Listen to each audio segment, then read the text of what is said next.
Today, we're talking about compassionate leadership and how you can be a more compassionate leader. So let's get into those details.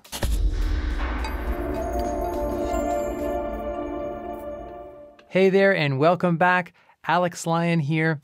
This channel is all about helping you as a leader develop. And to do that, we're in the second video of a 4-part series on compassion. And I want to talk about compassionate leadership today. There are lots of benefits to this. Employees will feel more loyal and committed. They're less likely to leave. They'll work harder when they know their leaders care about them. So yes, we're mainly talking about compassionate leadership because it's the right thing to do, in my opinion. But ultimately, this does benefit the leader in the long run. So the bottom line for me is that compassionate leadership is good leadership. Let's define this again. Compassion is care, kindness, especially the tendency to think about the needs and the good of others. To me, it's a state of mind, a state of emotion that drives us to act with kindness toward others. And we're going to talk about 4 ways that we can lead with more compassion. This is especially tailored toward the workplace. So number 1, you can help your people develop. So as a leader, you may realize that the people you lead are really under your care. Your followers need your help in lots of ways, and you're there in many ways to serve them. So part of your job as a leader, maybe the most important part, is creating a culture where your people can thrive. They can become the best version of themselves. In contrast, some leaders think it's all about them and everybody's there to serve them. But I don't agree with this philosophy. I agree with Robert K. Greenleaf. He wrote a lot about servant leadership. And he said that the servant leader, the compassionate leader, thinks that they are there first and foremost to serve the people who are under their care. So I had a boss once years ago who made sure that her followers were getting lots of training, professional development. She was putting them on interesting projects to help us all grow. We were all frontline workers, really. And we could tell that she cared about us because she was helping us develop. And through that development, she was improving our situation for promotion or future marketability for even other jobs at other organizations. She was looking out for us as whole human beings. John Eldredge, another writer that I really admire, and I'll paraphrase, he said the key question for leaders is how are people doing under their leadership? That's what we should ask ourselves. That's the measure. Are people growing? Are they developing, maturing, and thriving? So I think one of the most compassionate things a leader can do is to help his or her people develop. Now you also can do number 2, which is help people solve their problems. Now, you don't do it all for them. You don't solve their problems for them. But there's a connection here between empathy and compassion. Empathy is how you put yourself in the other person's shoes. And by doing so, you can identify with what their problems are and then step in to help them solve their problems. You don't solve it for them 100% as a leader. You don't want to get into that. But there's an article I'll link to by the Rafi Park website about empathy and helping other people with their problems. And generally it says that the compassionate leader will see that it's part of his or her job to support people in solving their problems. So one of my supervisors over the years saw that I was getting really burned out.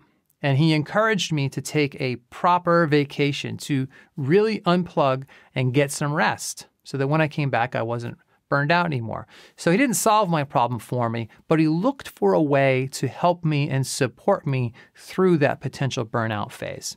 So as a leader, you can see other people as whole human beings, and then you can help them with the challenges that they may face as they come up.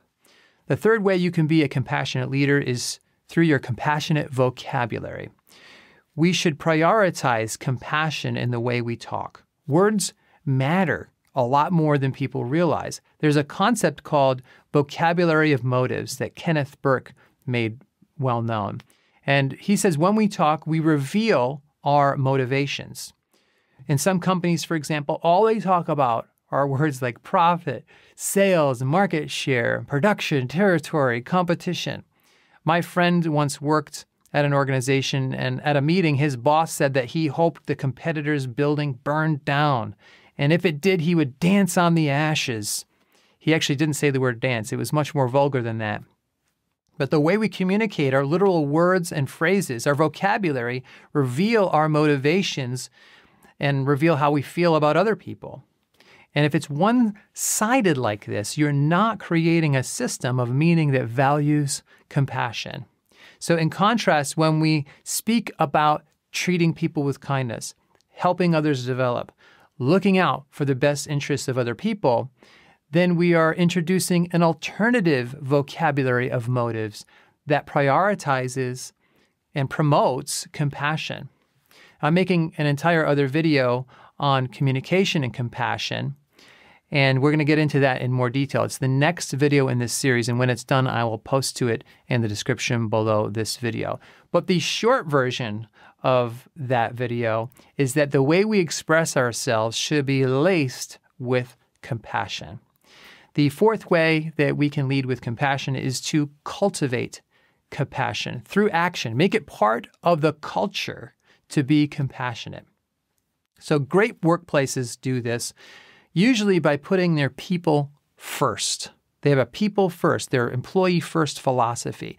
So Wegmans grocery store is a well-known example of this. They put their people first. I have some relatives who work there. One of my relatives worked there until her late 70s, and she was working part-time toward the end of her employment. And as she got older, she couldn't work as many hours or as hard as she used to.